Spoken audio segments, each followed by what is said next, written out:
आज हम भारत के भूगोल के अंतर्गत भारत की मिट्टियों का अध्ययन करेंगे। तो भारत जैसे बड़े देश में उच्चावास और जलवायु संबंधी दशाओं में विविधताएं पाई जाती है, जिसके कारण क्या होगा, यहाँ की मिट्टियों में भी भिन्नता पाई जाएगी, क्योंकि जो मिट्टियाँ होती है वो जलवायु का अनुसरण करती है। जिस प्रकार की जलवायु होगी, मिट्टी का प्रकार भी परिवर्तित होता जाएगा।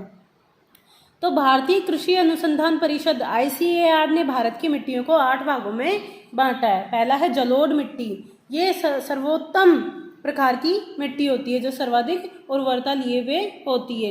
यह मिट्टी देश के 40% भागों में लगभग 15 लाख वर्ग किलोमीटर क्षेत्र में विस्तृत है।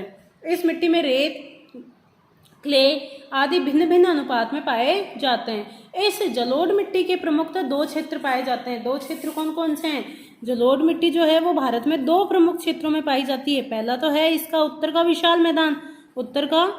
विशाल मैदान जो मुख्यतः कौन सी गंगा सिंधु ब्रह्मपुत्र के मैदान के नाम से भी जाना जाता है। तो उत्तर के विशाल मैदान में मुख्यतः गंगा ब्रह्मपुत्र के मैदान में। दूसरा जो होगा वो नदियों के डेल्टाई क्षेत्र में, यानी जो भी अन्य नदियां हैं उनके जो डेल्टाई क्षेत्र हैं वहाँ पर क्या होगा, डेल्टाई क्षेत्रों में अन्य क्षेत्रों से लाई गई जो जलोढ़ मिट्टी है, कहाँ पे मिट्टी है, वो बिछाई जाएगी, क्योंकि वहाँ पर निक्षेपण पाया जाता है, निक्षेपण की प्रवृत्ति अधिक पाई जाती है, जिसके कारण नदियों के डेल्टाई क्षेत्र में भी इस प्रकार की जलोढ़ और वर्म मिट्टी का विस्तार देखा जाएगा।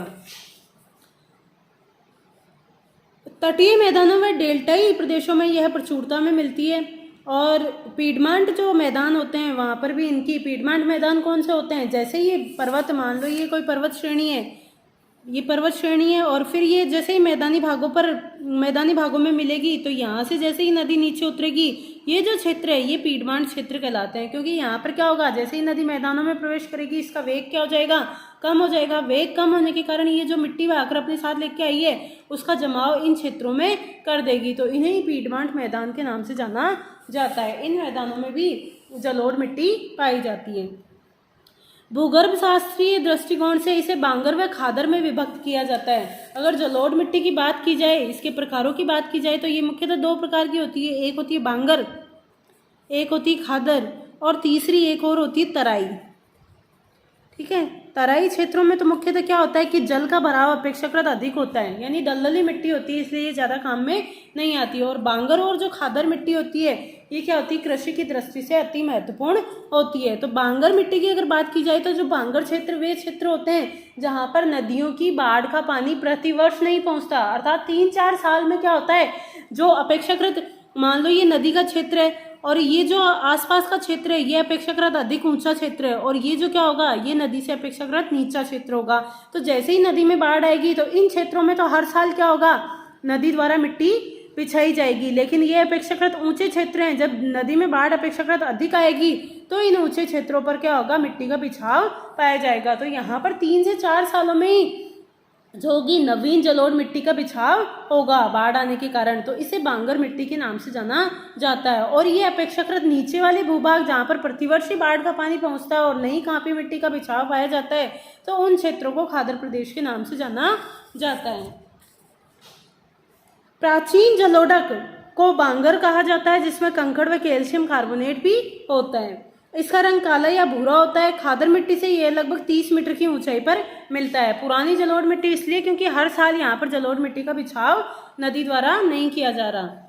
नवीन जलोढ़क, जिसे कि खादर भी कहा जाता है, यहाँ पर हर साल बाढ़ द्वारा लाई गई मिट्टियाँ होती है। बांगर की तुलना में यह अधिक उपजाऊ होती है, क्योंकि हर साल ही यहाँ पर क्या है, नई मिट्टियों का बिछाव हो रहा है, इसलिए यह बांगर मिट्टी की तुलना में अपेक्षाकृत क्या होगी, अधिक उपजाऊ होगी।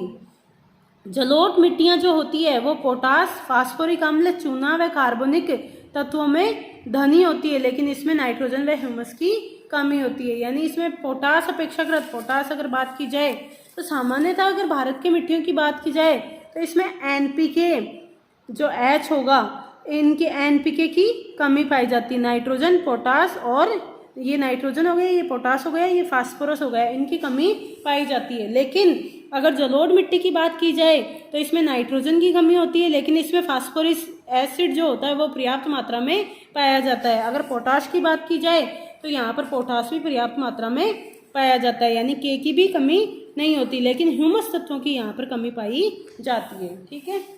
अब नेक्स्ट हम पढ़ते हैं काली मिट्टी, जिसे कि रेगूर मिट्टी या कपासी मिट्टी के नाम से भी जाना जाता है, क्योंकि काली मिट्टी में मुख्यतः जो होती है ये कपास की कृषि के लिए बहुत उपजाऊ होती है, इसलिए इसे रेगूर मिट्टी या फिर कपासी मिट्टी के नाम से भी जाना जाता है। रंग इसका काला होता है, कपास के लिए सर्वाधिक उपयुक्त होती है। यह लगभग 5.46 लाख वर्ग किलोमीटर क्षेत्र में विस्तृत है।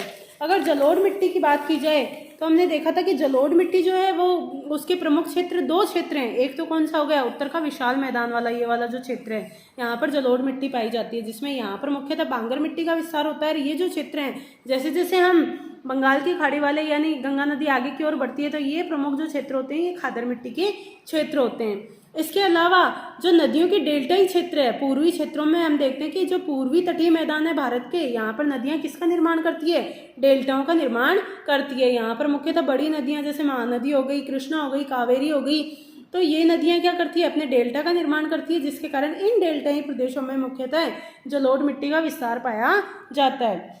अब बात की जाए दूसरी काली मिट्टी या रेगूर मिट्टी की, तो हम देखते हैं कि ये जो काली मिट्टी और रेगूर मिट्टी वाला जो क्षेत्र होता है ये मुख्यतः ये वाला क्षेत्र होता है। इस मिट्टी का अगर उत्पत्ति की बात की जाए तो ये मुख्यतः जो क्रिटेशियस काल में भारत में दरारी उद्गार वाले ज्वालामुखी आए थे, तो इस ज्वालामुखी से जो लावा होता है वो इस क्षेत्र में फैल गया था। तो इस लावा के टूटने, जब ये लावा इन लावा की चट्टानों के टूटने के कारण ही काली मिट्टी या रेगूर मिट्टी का निर्माण हुआ है। तो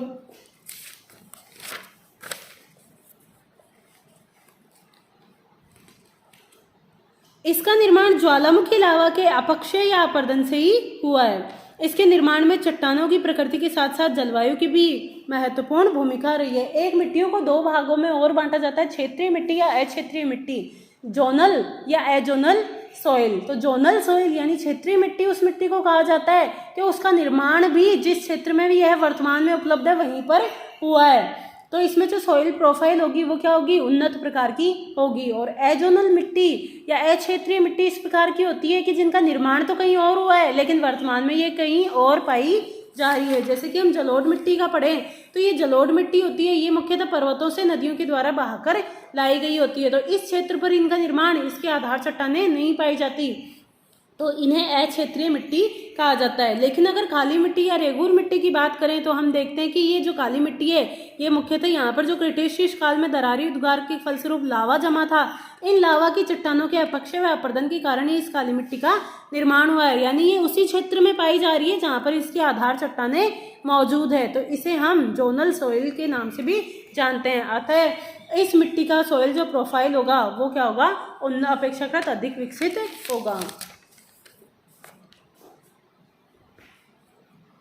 इनके निर्माण में चट्टानों की प्रकृति के साथ साथ जलवायु की भी महत्वपूर्ण भूमिका रही है। यहाँ पर मैग्नेटाइट, लोहे, एल्यूमिनियम के सिलिकेट और ह्यूमस आदि तत्वों की उपस्थिति के कारण इसका रंग काला होता है। इस मिट्टी की एक विशेषता ये होती है कि जैसे ही ये गीली होती है ये क्या होती है, दलदली या चिपचिपी मिट्टी के रूप में हो जाती है, और जैसे ही ये सूखती है तो वैसे ही इसमें क्या होती है, बहुत बड़ी बड़ी दरारें पड़ जाती है। तो ऐसे लगता है जैसे स्वतः जुताई हो रही है।